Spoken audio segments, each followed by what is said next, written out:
ஒரே பிரச்சனைக்கு மேலே பிரச்சனையாக தான் வந்து கதையில் வந்து போயிட்டுருக்கு. ஸோ இதுக்கு எல்லாத்துக்கும் இடையில வந்து இப்போ ஐயனார் துணை சீரியலில் இப்போ அடுத்து என்ன நடக்க போகுது அப்படின்னு நம்ம பார்த்தோம் அப்படின்னா, இப்போ அந்த சந்தா யாதா அப்படிங்கிற அந்த நார்த் இந்தியன் கேரக்டர் ஒருத்தவங்க வந்திருக்காங்கல்ல, ஸோ அவங்க வந்து சேரனுக்கு ஜோடி ஆக்கிறதுக்கு பார்க்குறாங்க. அவங்கள ரொம்ப ஸ்வீட்டாக தான் இப்போதைக்கு காமிக்கிறாங்க. ஆனால் அவங்க வில்லியா இல்லையா அப்படிங்கிறது நமக்கு போக போக தான் தெரியும்.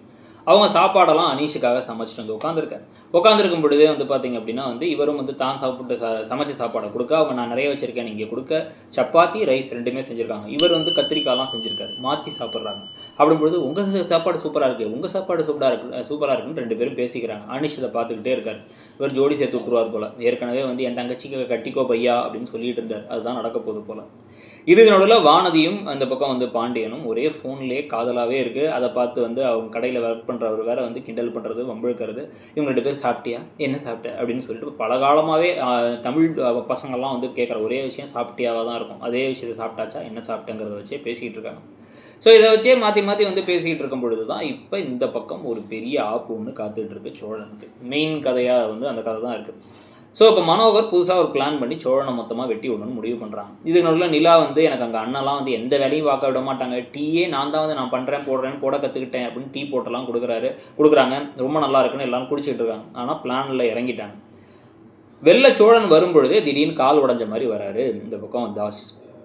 என்னென்னு கேட்டால் வந்து ஒரு மெட்டீரியல் எடுக்கும்போது காலில் விழுந்துருச்சுன்னு சொல்ல, ஒரு முக்கியமான வேலை இருக்குது, 100 கிலோமீட்டர் வந்து பயணிக்கணும் அப்படின்னா நானே போயிட்டு வரேங்கிறார் மனோகர். ஐயோ வேணாம், எனக்கு ஒரு ஐடியா தோணுது, மாப்பிள்ளையை அனுப்புவோம், அது வேறு யாரையும் நம்பி அனுப்ப முடியாது அப்படின்ட்டு நிறைய கட்டாக பணத்தை கொண்டு வந்து வச்சு கோல்டு பிஸ்கட்லாம் வச்சு நீங்கள் போயிட்டு வாங்க மாப்பிள்ளை அப்படின்னு இவரும் வந்து முதல்ல யோசிக்கிறார்.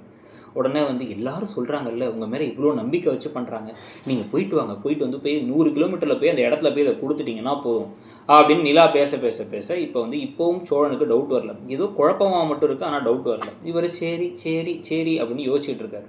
யோசிச்சு பாரு, என்ன பயப்படுறீங்களா அப்படின்னு வந்து கேட்க, பயம்லாம் இல்லை, உங்களையே அழுங்காமல் கொடுங்காமல் தூக்கிட்டு போனால் நீங்கள் எவ்வளோ கிலோ அப்படின்னா 48ங்கிறான், 55 அப்படின்னு சொல்லி சொன்ன அப்புறமா இல்லை 52ங்கிறான், உங்களை தான் கூப்பிட்டு போனேன் நான், இதை கொண்டு போக மாட்டேனா அப்படின்னு சொல்ல, உடனே அவரும் சாவியெல்லாம் கொண்டு வந்து கொடுக்குறாரு. தாசனை ஹாஸ்பிட்டல் கூட்டு போகிறோம், நீங்கள் போயிட்டு வாங்க, நேராக இங்கேருந்து எடுத்திங்கன்னா நேராக அங்கே போய் சேர போகிறீங்கிறாங்க.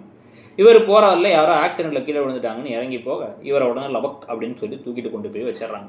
தூக்கிட்டு கொண்டு போய் கடத்திட்டு இப்போ காரை எடுத்துகிட்டு போயிடுறாங்க. கார்லேயே வரையும் தூக்கிட்டு போயிடுறாங்க. ஸோ நகையும் காணோம், பணமும் காணோம், சோழனையும் காணோம், ஃபோனும் எடுக்கல அப்படின்ன உடனே சோழன் தான் பணத்தை தூக்கிட்டு ஓடிட்டாரு அப்படின்னு அபாண்டமாக பழியை போட்டு, இப்படி பணத்தாசை பிடிச்சவனை போய் நீ கட்டிட்டியம்மா, இன்றைக்கே இப்படி பண்ணவன் இன்னொரு தடவை எப்படி பண்ணியிருக்க மாட்டான்னு சொன்னாலும் நிலா மனசில் டவுட் வரப்போகுது. இது இந்த கதையை எப்படி கொண்டு போக போகுது, அங்கேருந்து தப்பிச்சு எப்படி வரப்போகிறார் சோழன், இந்த கதையில் என்ன மாதிரி மாற்றம் வரப்போகுதுங்கிறது தான் அடுத்து பார்க்கணும். ஸோ இதெல்லாம் பற்றி நீங்கள் என்ன நினைக்கிறீங்க, அந்த சீரியல் போகிற போக்கை பற்றி உங்களுடைய கருத்து என்ன, எப்படி என்னென்ன விஷயங்கள் பிடிச்சிருக்கு, என்னென்ன விஷயங்கள் ஒத்து வரல, இந்த புது ஜோடியை பற்றி உங்கள் கருத்து என்னங்கிறத சொல்லிவிட்டு அப்படியே மறக்காம இடம் பொருள் சேனலையும் சப்ஸ்கிரைப் பண்ணிவிடுங்க. தேங்க்யூ.